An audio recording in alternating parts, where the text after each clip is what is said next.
دانا سلام، به دیجیتال کلاب راینو خوش اومدید.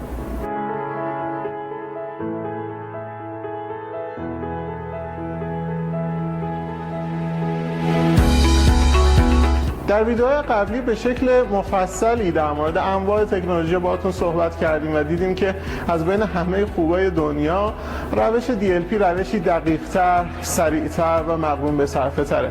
در کنار اینکه تنظیمات خیلی زیادی هم میتونیم انجام بدیم که خب خیلی برای همه یوزرهای پرینتر سه‌بعدی میتونه جذاب باشه. برای انتخاب یه پرینتر سه‌بعدی DLP مناسب نیازه که خود دستگاه رو بشناسیم، همینطور پارامترهای فنی و اقتصادی اون رو. بیاید از ابتدا شروع کنیم.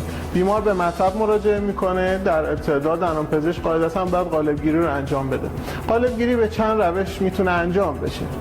روش اول به این شکله که دندانپزشک مستقیما با دستگاه اورال اسکنر از دهان بیمار قالب میگیره و اون قالب دیجیتال رو با فرمت STL برای یک لابراتوار ارسال میکنه.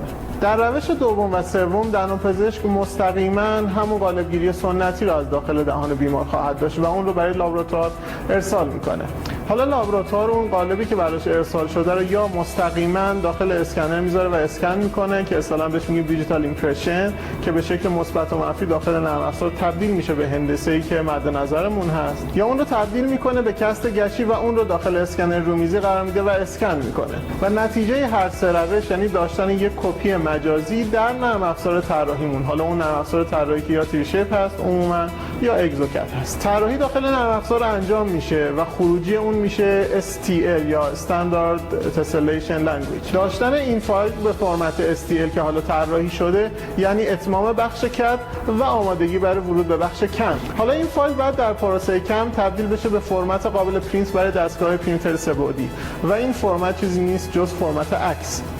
هر پرینتر نرم افزارهای خاص خودش رو داره. یکی از قدرتمندترین و معتبرترین نرم افزارهایی که در پروسه کم پرینتر سه‌بعدی استفاده میشه نرم افزار نتفب هست. بعد از ساپورت گذاری جانمایی داخل پلیت دستگاه، حالا نیازه که ما اون فایل خروجی رو تبدیل کنیم به اسلایس هایی که خب همون عکس های ما هستن، برای اینکه تابیده بشه به کف رزین تانک و عملا لایه ها روی هم شکل بگیرن و شکل نهایی ما پرینت بشه.